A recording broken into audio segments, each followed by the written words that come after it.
உங்களுக்கு love failure தானே? ஆமாம். ம் 3 மாதம் ஆகுது கடைசி அவகிட்ட பேசி. ஈலாக டைம் எடுத்துக்கிட்டேன், ஆனால் இன்னும் என்னால் வெளியில் வர முடியல. ம். என்ன காரணத்துக்காக அவங்க உங்களை விட்டு போனாங்க நான் தெரிஞ்சுக்கலாமா? எதா இருந்தாலும் அவங்க அம்மா அப்பா பேச்சு கேட்டு தான் முடிவு எடுக்கிறா. ஆனாலுமே அவளுக்கு நான் வேணுமா, ஆனால் அவங்க அம்மா அப்பாவுக்கு நான் வேணாமா. இதுக்கு அந்த பொண்ணு என்ன சொல்றாங்க? ஆமாம், இதையா இருக்கா.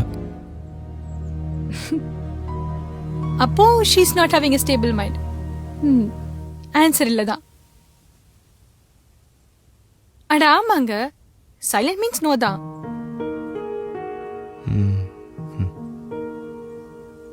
உங்க மேல ஏதாவது தப்பு இருக்கா? ம் இருக்கு. ரொம்ப அவளை நம்பியே இருந்துட்டேன். அதான். உங்களை எந்த ஃபேர் ரீசன்ஸும் இல்லாம செல்ஃப் டிசிஷனும் இல்லாம திடீர்னு விட்டு போனா போகட்டும். I hope she will regret. இதை தான் நானும் கடைசியாக அவகிட்ட சொன்னேன்.